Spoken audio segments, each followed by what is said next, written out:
You may be surprised to hear that a huge number of college students are hungry and homeless. I recently sat down with Devon Montoya, who was once in that position herself, but now working hard to make a difference. Her interview coming up next.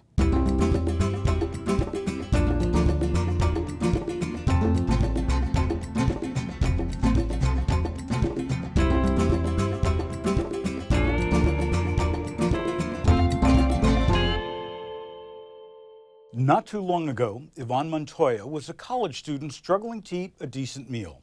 Now she's leading the charge to get college campus food vendors around the country to accept food stamps from hungry students and to make sure that they're well fed. Thanks for joining us. Thank you for having me. So tell me about the program and what got you started to have this public policy effort.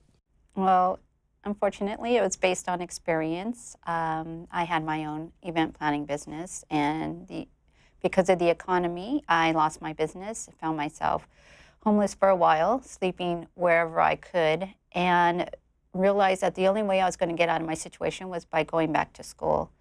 And I did, and I originally went to Cerritos College and got a degree in business real estate, and then realized that public policy was something I really wanted to do. So I noticed that Santa Monica College had a degree, and I went there.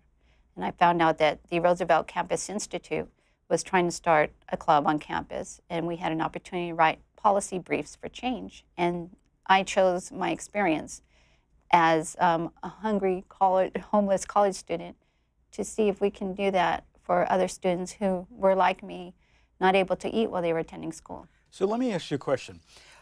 When I first heard about this, I was shocked to learn that here in Santa Monica, there's over 400 homeless college students. But then in talking to you, you opened up my eyes to the nationwide problem that we've got. How many homeless college students are there?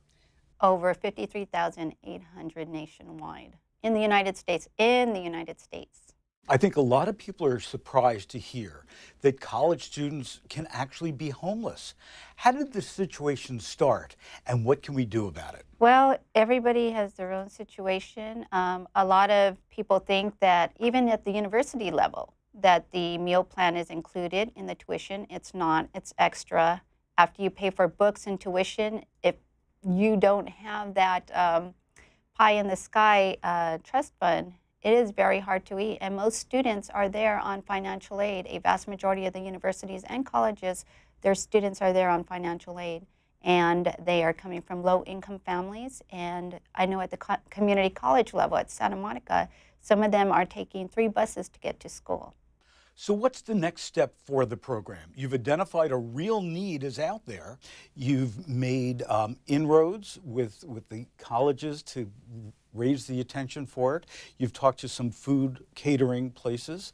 What are the next steps, and what should we all be doing to support the effort? Well, the campus kitchen at Santa Monica College already submitted their application to accept the EBT food stamp program at their eating facility.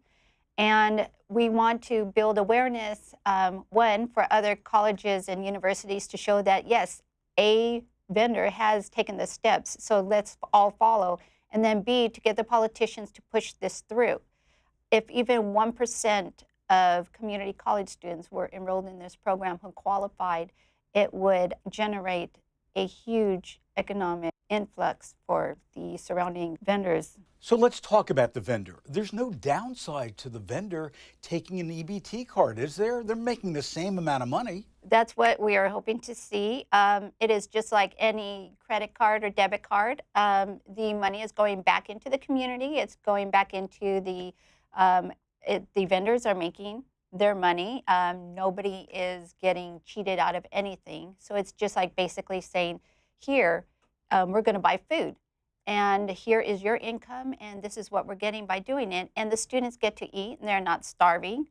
Everybody wins. The community wins because the money's coming in. The students win, and the school wins because they are actually helping the students get that higher education so they don't have to stay in their situation. That's why they're there to begin with. Now, you also told me about the system, that the longer you're homeless, the more benefits you get?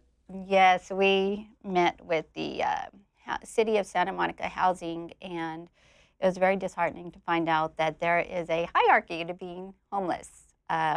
The longer you are homeless, the more services are available to you. And I was told that because our students are only there maximum of 3 to 4 years, and they aren't there long enough to benefit from the services that the city has. I was told that there were other agencies outside of Los Angeles who could probably help our students, but the city of Santa Monica, their services would not benefit them because they are not there long enough. Well, thank you for doing this. Thank you for raising awareness. And hopefully we can make some changes together because, as you point out very correctly, people who are hungry may not learn as well as people who are well fed.